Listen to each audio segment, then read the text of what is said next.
Bonjour et bienvenue à Profession homéopathe sur Radio Mieux-être. Je suis Ingrid Schutt, homéopathe, et aujourd'hui je vous propose une série d'émissions sur l'apport de la science dans l'approche homéopathique. L'homéopathie est reconnue et recommandée par l'Organisation mondiale de la santé. Elle est pratiquée dans plus de 160 pays, dans des dizaines de milliers de cliniques, dans des centaines d'hôpitaux, par des centaines de milliers de praticiens, dont plus de 300 000 médecins. Les coûts de l'homéopathie sont minimes et son efficacité, lorsque pratiquée par des homéopathes professionnels, évidemment, est immense et renversante. Et saviez-vous qu'ici même, à Montréal, on a eu notre hôpital homéopathique? Ah, peut-être que vous ne saviez pas. Hein? Et le directeur de cet hôpital, en fait, c'était un homéopathe qui s'appelait Randall Griffith. Et ce Randall Griffith en question, vous savez, c'est aussi l'inventeur de l'anesthésie moderne. Oui, l'anesthésie qui nous permet d'avoir une chirurgie dans un sommeil complet et sans douleur. Alors, préparez-vous parce que à Profession homéopathe, vous allez apprendre plein de choses intéressantes sur l'homéopathie. Et vous savez, cette médecine qui est vieille de 200 ans, au moins 200 ans, a depuis bien longtemps gagné ses lettres de noblesse dans le traitement de grandes épidémies, du typhus, du choléra, de la fièvre jaune, de la grippe espagnole, de la dengue, de la leptospirose, des maladies chroniques, maladies aiguës, physiques et mentales. Et j'aimerais jeter la lumière sur un sujet qui nous tient à cœur, nous les homéopathes. C'est un sujet qui fait couler beaucoup d'encre et c'est l'apport scientifique de la médecine homéopathique. Et pour ce faire, j'ai le bonheur et l'honneur de recevoir quelqu'un qui m'est très, très cher et dont j'admire les qualités intellectuelles et de cœur. Et c'est nul autre que Georges Aragon. Bonjour Ingrid. Bonjour Georges. Georges, tu es homéopathe uniciste depuis 1985, professeur et conférencier international depuis 1989. Tu es membre du syndicat professionnel des homéopathes du Québec. Et tu es aussi acupuncteur de médecine traditionnelle chinoise depuis 1985. Oui, mais c'est pas tout, mesdames et messieurs. Georges est connu dans toute la communauté homéopathique pour sa grande rigueur inébranlable et son objectivité scientifique dans son approche homéopathique.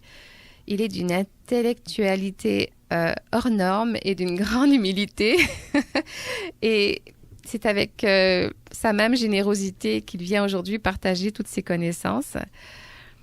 J'ai consulté Georges Aragon il y a 23 ans et c'est sa finesse dans sa pratique homéopathique qui m'a tout de suite inspirée à devenir homéopathe. Et j'ai eu la chance d'étudier avec lui et avec sa femme Linda Harbour.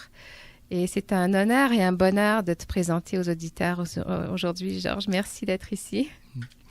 Merci Ingrid. Oui, je me rappelle de la première fois que je t'ai vue aussi. Tu étais enceinte. Oui, enceinte de ma petite Léna. Tu avais 20 et quelques années. Et puis, oui. Je me rappelle de toi. Ça fait déjà toute longtemps. Mince, ouais. C'était une belle rencontre.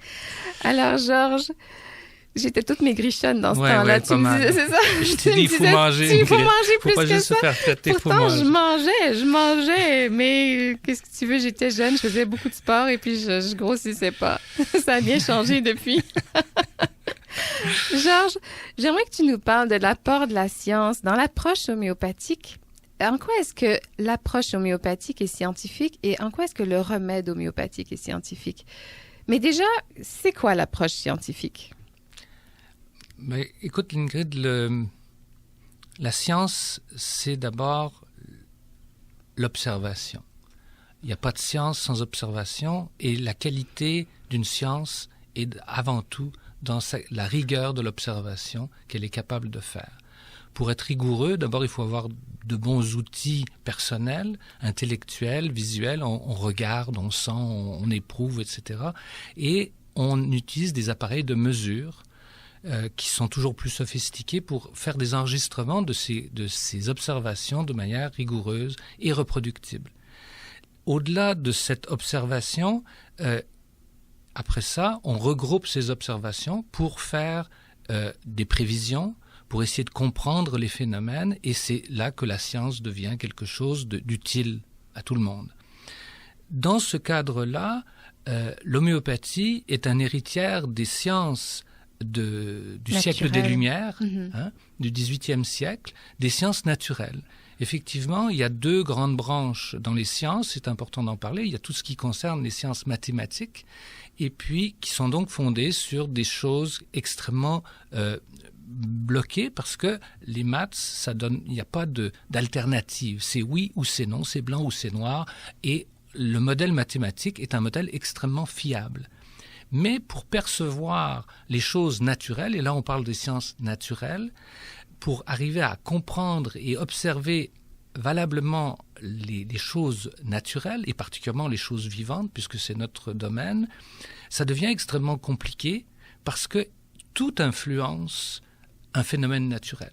Que ce soit la lune qui passe, le soleil qui passe, le vent, la pluie, la gravité, peu importe, le jour, la nuit, l'alimentation, l'absence d'alimentation, etc. Tout va influencer un phénomène naturel. Donc les éléments variables sont multiples. Sont infinis presque. Ce qui rend l'observation de la nature extrêmement complexe. Et il y a eu 2 grands courants là-dedans. Il y a eu le courant qu'on connaît scientifique actuel dominant, qui est de découper l'observation en tout petits morceaux. C'est-à-dire que on veut comprendre un phénomène X, mais comme il est trop vaste et trop compliqué, on va en observer juste une toute petite partie. Cette toute petite partie, on va la comprendre, on va l'observer, on va en tirer des conclusions, on va dire « Ah, dans ce petit cadre-là, ça fonctionne comme ça ». L'ennui de cette approche, c'est que en découpant en tout petits morceaux, chaque petit morceau, on va le comprendre, mais la totalité du phénomène va nous échapper. Et l'interaction de tous ces morceaux est tellement grande que on va perdre de vue qu'on voulait comprendre la totalité et on va se retrouver avec une science très morcelée. L'approche homéopathique, pas juste de l'homéopathie, mais d'autres sciences naturelles, ça a été de dire non, nous on veut comprendre la totalité. On veut comprendre l'être humain malade, on veut comprendre l'animal malade, on veut comprendre l'épi de maïs malade. Et au lieu de découper en petits morceaux comme le fait la science dominante actuelle, on va essayer de capter la totalité du phénomène de manière très détaillée, mais sans le découper en petits morceaux pour bien avoir cette totalité qui est fascinante, qui est le vivant. Oui, ce qui nous amène à l'observation en homéopathie de la globalité, justement. Parle-nous de cette observation de l'être malade et du remède homéopathique qui se développe, en fait, la connaissance du remède homéopathique se développe par l'observation de son effet sur la globalité de la personne. Oui, c'est ça. Alors, l'homéopathe doit capter d'abord la personne malade, et la personne malade, ce n'est pas juste le symptôme. C'est ce qui distingue en grande partie la médecine homéopathique d'autres formes de médecine, parce que quelqu'un qui vient, par exemple, avec des maux d'estomac, oui, on va l'interroger sur ces maux d'estomac. Mais d'une part, on va essayer de comprendre comment le mal d'estomac est arrivé, c'est-à-dire sa cause, son étiologie. Ce qui est central. Ce qui est central. Parce que si vous avez mal à l'estomac parce que vous avez pris un coup la veille, c'est pas la même chose que si vous avez eu un coup de poing dans l'estomac. Ou si vous avez eu une émotion. Ou si vous avez une émotion, ou si vous avez... Ça change tout. Ou si vous avez eu un médicament. C'est ça. Oui. Donc, c'est quelque chose qui nous distingue beaucoup en homéopathie. On cherche d'abord la cause du phénomène. Mm-hmm. La cause du phénomène, elle est essentielle. Mm-hmm. Et on aura un remède différent selon la cause du mal de ventre. Et comment est-ce qu'on vient à l'apport de la science dans le remède homéopathique? C'est quoi? Comment est-ce qu'on en vient à observer chaque remède homéopathique? Parce qu'on en a plus de 4000 maintenant. Oui, alors ça c'est une des trouvailles de Hahnemann, le premier homéopathe, celui qui a inventé l'homéopathie. C'était de dire, si on veut avoir un médicament, on veut savoir qu'est-ce qu'il fait. Donc, la première démarche de l'homéopathe, c'est d'expérimenter la substance qu'on va vouloir utiliser comme médicament sur l'être humain. Donc, les premiers homéopathes, et on le fait encore aujourd'hui, les humains vont s'intoxiquer, des homéopathes qui font des groupes de pathogénésie, vont faire une expérimentation sur eux-mêmes et vont voir tous les symptômes que vont générer cette substance. Mais ça va être des symptômes physiques, donc mal de ventre par exemple, mais ça va être des symptômes physiologiques qui vont se mettre à transpirer, à avoir chaud, à avoir froid, à mal dormir, à rêver de trucs bizarres. Et puis il va y avoir tout un aspect psychologique, émotif.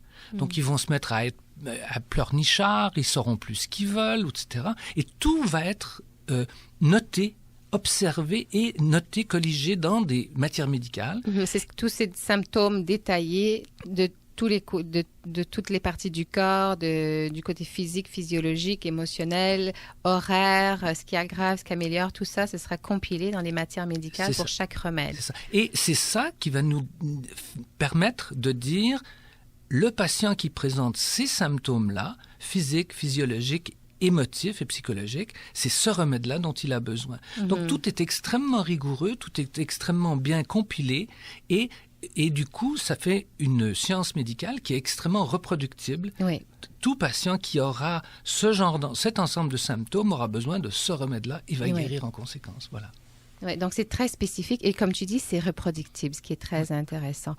Alors, nous allons faire une petite pause et on revient tout de suite avec Georges Aragon. Je suis Ingrid Schutt et vous écoutez Profession homéopathe. Nous sommes de retour avec Georges Aragon. Je suis Ingrid Schutt et vous écoutez Profession homéopathe sur Radio Mieux-être. Alors, Georges, on a parlé de l'apport de la science dans l'homéopathie. Et il y a un principe d'Hippocrate que j'aimerais bien que tu élabores un petit peu, s'il te plaît. Primum non nocere. Oui. Premièrement, ne pas nuire. Oui.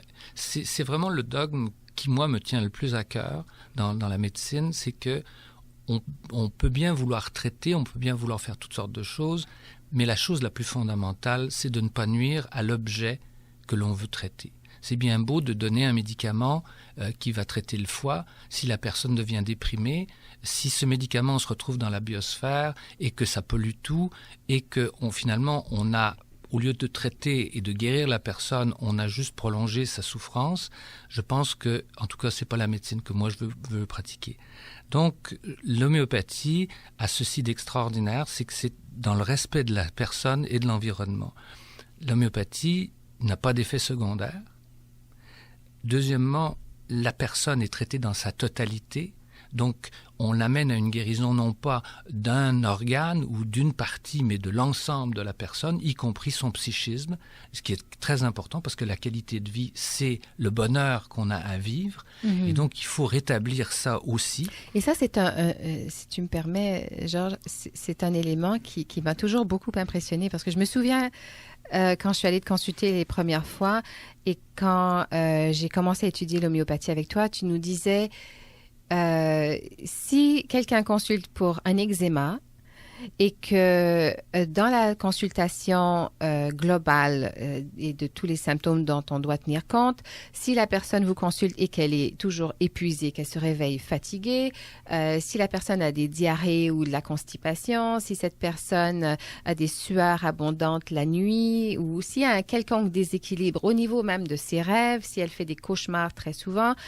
Alors, si cette personne se présente avec un état pareil et que vous lui donnez un remède, qu'elle revient à son suivi un mois plus tard et que l'eczéma est encore là, non, pardon, l'inverse, que l'eczéma n'est plus là, mais que le reste n'a pas tout changé. le reste n'a pas changé, ben, la personne n'est pas du tout en guérison. Non, et c'est même un échec thérapeutique parce qu'on a fait ce qu'on appelle une suppression. Suppression, exactement. On a supprimé un symptôme, mais en fait, le reste ne s'est pas amélioré ou s'est même aggravé. Donc, dans un traitement professionnel de qualité en homéopathie, il faut s'attendre à ce que la globalité aille mieux. Et que c'est pour ça que bien souvent, les gens nous disent qu'ils ont l'impression d'avoir lâché un sac de briques, un sac de tonnes, parce qu'ils sentent une légèreté, ils se sentent mieux intérieurement. Et c'est ce à quoi on doit s'attendre dans le traitement homéopathique, parce que ça soigne vraiment la globalité de la personne.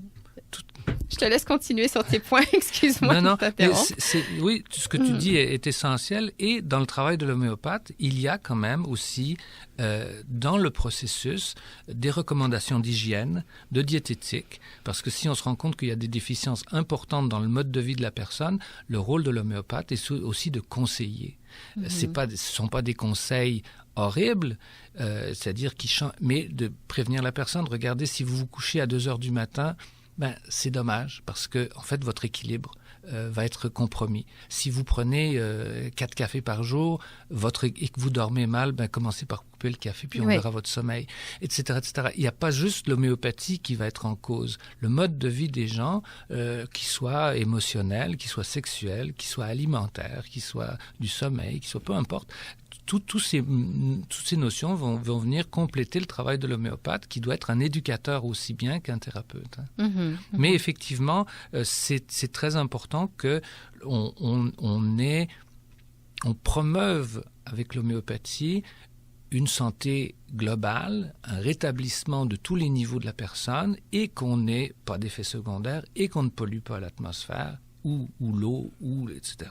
Et qu'on crée une harmonie chez la personne, et donc évidemment dans le milieu de vie de la personne, une personne qui va mieux crée une harmonie autour d'elle. Absolument. Tu sais, le père de l'immunologie, Emil von Behring, écrivait que Samuel Hahnemann avait raison de prendre pour point de départ l'étude des symptômes des patients. Et c'est seulement après avoir reçu le prix Nobel de médecine qu'il a rendu public ses études sur l'homéopathie. Et il disait de l'homéopathie que si j'étais... En fait, Samuel von Behring disait... pourquoi je dis Samuel? J'ai dit Samuel, c'est Emil Adolf von Behring. je l'ai rebaptisé. Emil Adolf von Behring disait qu'il était le premier lauréat du prix Nobel de médecine en 1901 pour sa découverte du sérum de l'antitoxine et de la diphtérie. Il disait « Si j'étais confronté à une maladie jusqu'ici incurable, je ne pourrais envisager aucun autre moyen de traitement à part l'homéopathie et je puis vous assurer que ce ne sont pas les considérations dogmatiques qui me dissuaderaient de suivre cette voie. » Ouais. T'imagines, déjà à l'époque, bon, aujourd'hui, on a une foule de traitements possibles et je suis pas en train de vous dire d'envisager que l'homéopathie, mais c'est pour vous dire que déjà à cette époque, l'homéopathie avait gagné ses lettres de noblesse et son efficacité était reconnue dans les maladies chroniques. Oui, et c'est un sujet qui fait encore couler beaucoup d'encre parce que, en fait, l'homéopathie est fondée sur des principes extrêmement efficaces, mais qui ont été difficiles à prouver jusqu'ici. Or, depuis le 21e siècle, grâce à un monsieur qui est extraordinaire, c'est un autre prix Nobel, Luc Montagnier, qui a eu son prix Nobel de médecine en 2008, il a fait des recherches qui n'avaient aucun rapport avec l'homéopathie, mais qui ont amené la preuve de la manière dont l'homéopathie fonctionne, ce qui est quand même important pour nous, parce que c'est bien beau d'avoir une médecine qui fonctionne, mais on a souvent besoin d'un support scientifique pour comprendre et pour inspirer confiance. Oui, et j'aimerais qu'on consacre une émission complète sur Luc Montagnier, si tu veux bien. Tu vas rester avec nous, pour qu'on reparle de Luc Montagnier. Très bien. Hein? Mais en attendant, j'aimerais bien qu'on parle de ce que disait Samuel Hahnemann. Le premier verdict de l'homéopathie, c'est d'en faire l'expérience. Et pour vous, chers auditeurs, on va parler maintenant des remèdes d'urgence, les remèdes de premiers soins. Et j'aimerais ajouter une petite mise en garde parce que les remèdes dont on va vous parler, ce sont des remèdes qui s'adressent uniquement à des situations ponctuelles d'urgence et non aux douleurs ou aux troubles chroniques pour lesquels un traitement homéopathique professionnel est indispensable. Mais il existe des remèdes qu'on peut utiliser en automédication de façon sécuritaire. Et Georges, j'aimerais te demander, à part l'arnica, parce que tout le monde connaît l'arnica, hein, à part l'arnica, qu'est-ce que tu aimes bien comme remède d'urgence? Il y a un remède que j'aime bien parce qu'il y a une belle histoire qui remonte au 19e siècle, qui est la pâquerette. Pâquerette, en homéopathie, c'est le remède qui s'appelle Bellis perennis, et c'est la petite pâquerette qu'on connaît dans les champs. Il y a une histoire extraordinaire d'un homéopathe anglais qui disait qu'il faisait ses tournées en campagne et il va voir une dame qui est très mal en point.